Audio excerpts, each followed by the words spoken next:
નમસ્કાર વિદ્યાર્થી મિત્રો. ગઈકાલે આપણે દશકમાં આશરે કિંમત જોઈ કે જેમાં એકમનો અંક જે છે તેનું શૂન્ય બનાવી અને જો એકમનો અંક 5 કે 5થી મોટો હોય તો આગળના અંકમાં એકનો વધારો કરતા. બરાબર. બે ત્રણ ઉદાહરણ પણ જોયેલા. એકમનો અંક 7 હતો તો આગળના અંકમાં એકનો વધારો કરેલો છે. એકમનો અંક 5થી નાનો હોય તો એકમના અંકમાં કોઈ જ વધારો કરેલો નથી. 2 છે તો 2ના 2 જ રહેવા દીધા. જો એકમનો અંક 5 હોય તો પણ આગળના અંકમાં એક વધારો કરેલો છે. અને આની મેં તમને કોમેન્ટ કરવાનું કહ્યું હતું કે આનો જવાબ શું આવશે. બરાબર. હવે આજે આપણે જોઈશું 100માં આશરે કિંમત.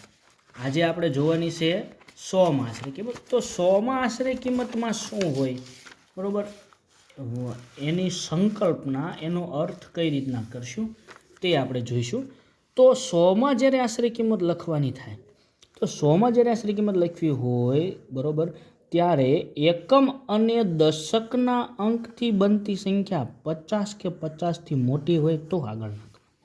ગઈકાલે આપણે શું કહ્યું હતું કે ભાઈ 5 કે 5થી મોટી, મતલબ માત્ર ને માત્ર એકમનો અંક જ લીધો હતો. અને આજે એકમ અને દશક, ચલો એકમ અને દશક બે લેવાનું કારણ શું, તો કે 100 શબ્દ જે છે તે 100 એવું દર્શાવે છે.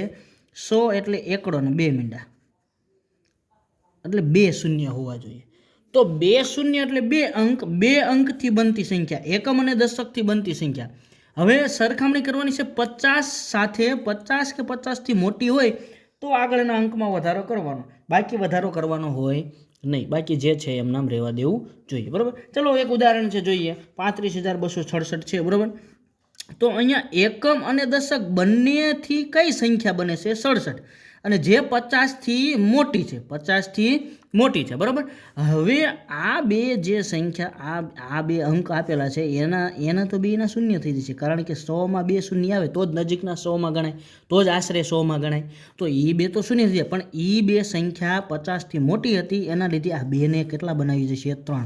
એટલે આગળના અંકમાં એક વધારો કરવો પડશે, 2. પછી આ 5ના 5 તો એમ નામ રહેશે, આ 3ના 3 પણ એમ નામ રહેશે. બરાબર. આપણો જવાબ બની જશે 35,300, કે જે નજીકના 100 ગણાય. આ સંખ્યા માટે નજીકના 100 35,300 ગણાશે. બરાબર. એવી જ રીતના અહીંયા સંખ્યા છે 89,254.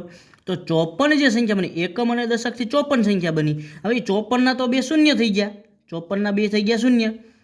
તો હવે એ 54 જે છે એ 50થી મોટી છે તો આગળના અંકમાં વધારો કરશે, તો 2ના બદલે થઈ જશે 3, અને 9ના 9 અને 8ના, એટલે 89,300 સંખ્યા બની છે. બરાબર. હવે પછી એક ઉદાહરણ બીજું છે કે ભાઈ 0 અને 5, એકમનો અંક જે છે એ 0 છે અને દશકના અંકમાં 5 છે, બંનેથી સંખ્યા બની 50. તો અહીંયા આપણને સંકલ્પના, જે એનો અર્થ સમજાયો છે ત્યાં કીધું જ છે કે 50 હોય તો પણ ભલે અને 50થી મોટી હોય તો પણ ભલે. બરાબર. તોય 50 હોય તોય આગળના અંકમાં એકનો વધારો કરશું. તો અહીંયા 9 છે તો પહેલાં તો 2 શૂન્ય મૂકી દઈશું, એ જે 2 શૂન્ય છે એ એકમ અને દશકના છે. હવે 9માં એકનો વધારો કરો તો 9ને 1 10 થઈ જાય ને 10ની શૂન્ય લાગી જશે, અને એની 10ની શૂન્ય, અને અહીંયા વધી 1 પડે, અને 7ને 1 8, તો અહીંયા 8 આવશે, અને 5ના 5. બરાબર. હવે અહીંયા કોઈ વિદ્યાર્થીને પ્રશ્ન થાય કે સાહેબ 2 શૂન્ય આવવા જોઈએ, એને બદલે 3 શૂન્ય કાંઈ, તો ત્રીજું શૂન્ય એની મેળાએ એ દાખલાની રકમના લીધેથી આવ્યું છે. આપણે ત્રીજું શૂન્ય લાયા નથી. એ 9 હતા એટલે શૂન્ય વધારાનું હોય.